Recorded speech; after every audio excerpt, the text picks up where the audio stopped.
লোকচক্ষুর আড়ালে পাকিস্তানের এক প্রধানমন্ত্রীর কবর রয়েছে বাংলাদেশের বগুড়ায়। এমনকি পাকিস্তানের এই প্রধানমন্ত্রীর নামে রয়েছে বাংলাদেশের এক সরকারি হাসপাতালও। কংক্রিটের চাদরে মোড়ানো এই কবরটি পাকিস্তানের তৃতীয় প্রধানমন্ত্রী মোহাম্মদ আলী চৌধুরীর।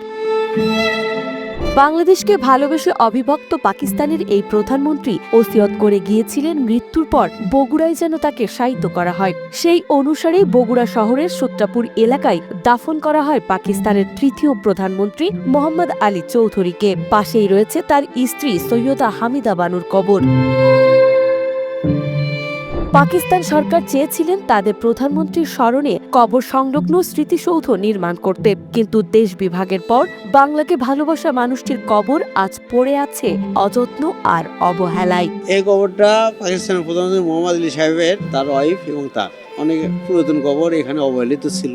আমরা মার্কেট পক্ষ এখানে পরিষ্কার করেছি, যত্ন করে রেখেছি। মোহাম্মদ আলী সাহেবের কবর যখন বড় মসজিদের সামনে খনন করা হয়, তখন বগুড়ার ডিসি, পাঞ্জাবি ডিসি ছিলেন মাকতুম আহমেদ খান, তার কাছে বার্তা আসে, টেলিগ্রাম আসে যে কবরের জায়গা এমন প্রশস্ত এবং খোলামেলা হয় যেখানে পাকিস্তান কেন্দ্রীয় সরকারের পরিকল্পনা আছে তার কবরস্থানকে স্মৃতিসৌধ করা হবে।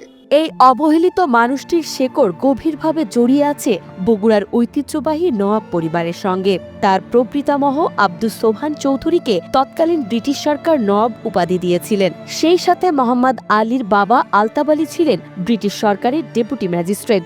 1909 সালে বাবার কর্মস্থল বরিশালে জন্ম নেয় মোহাম্মদ আলী। এরপর কলকাতার আলিয়া মাদ্রাসা ও প্রেসিডেন্সি কলেজ থেকে কৃতিত্বের সাথে উচ্চ শিক্ষা গ্রহণ করেন তিনি। পরবর্তীতে ইন্ডিয়ান সিভিল সার্ভিস ICS পরীক্ষায় উত্তীর্ণ হওয়ার পরও কেবল পিতার ডাকে সাড়া দিয়ে স্টেটের দায়িত্ব নিতে বগুড়ায় ফিরে এসেছিলেন মোহাম্মদ আলী চৌধুরী। এরপরে বগুড়া জেলা বোর্ডের চেয়ারম্যান ও পৌরসভার ভাইস চেয়ারম্যান হিসেবে তার রাজনৈতিক যাত্রা শুরু হয়। জনকল্যাণে অবদানের জন্য ব্রিটিশ সরকার তাকে 1937 সালে খান বাহাদুর উপাধিতে ভূষিত করেন। 1946 সালে তিনি স্বাস্থ্য ও শিক্ষামন্ত্রীর দায়িত্ব পেয়ে ঢাকা মেডিকেল কলেজ প্রতিষ্ঠায় অত্যন্ত গুরুত্বপূর্ণ ভূমিকা রাখেন। মেধা ও যোগ্যতার চূড়ান্ত স্বীকৃতি হিসেবে 1953 সালের 17 এপ্রিল তিনি পাকিস্তানের প্রধানমন্ত্রী হিসেবে শপথ গ্রহণ করেন। মোহাম্মদ আলী 1953 সাল থেকে 1955 সাল পর্যন্ত পাকিস্তানের কেন্দ্রীয় সরকারের প্রধানমন্ত্রী ছিলেন। বগুড়ার নবাব পরিবারের আলতাব আলী ছিলেন, ওনার দুই ছেলে মোহাম্মদ আলী এবং জাকির হোসেন। মোহাম্মদ আলী পাকিস্তান পিরিয়ডে প্রধানমন্ত্রী ছিলেন।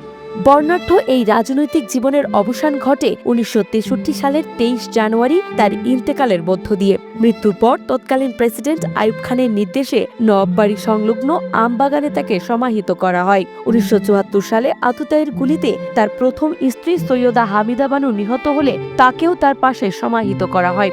পরবর্তীতে তার কবরের অংশসহ জমিটি এক বিড়ি ব্যবসায়ীর কাছে বিক্রি হয়ে গেলে সেখানে মার্কেট স্থাপন করা হয়। তারপরেই সম্পূর্ণ লোকচক্ষুর আড়ালে চলে যায় এই কবর দুটি। স্থানীয়দের চাওয়া সরকারিভাবে সংরক্ষণ ও সংস্কার করা হোক এই কবরটি। উল্লেখ্য, মোহাম্মদ আলী চৌধুরীর নামে 250 শয্যা বিশিষ্ট একটি সরকারি হাসপাতালও রয়েছে বগুড়া শহরে। তিনি যদি জীবদ্দশায় বলতেন যে তার মৃত্যুর পর তার কবর পাকিস্তানের ইসলামাবাদ কিংবা করাচিতে হবে, তাই হতো। কিন্তু তিনি বগুড়াকে কতটা ভালোবেসেছিলেন, মৃত্যুর আগে তার ওসিয়ত ছিল তার কবর যেন বগুড়াতে হয়। উনি খুব ভালো মানুষ ছিলেন। এই সমস্ত সম্পত্তিটা তাদের ছিল। সংস্কার তো অবশ্যই দরকার, সে একটা দামি লোক ছিল, তার জন্য এই কবরটা সংস্কার করা অতি প্রয়োজন।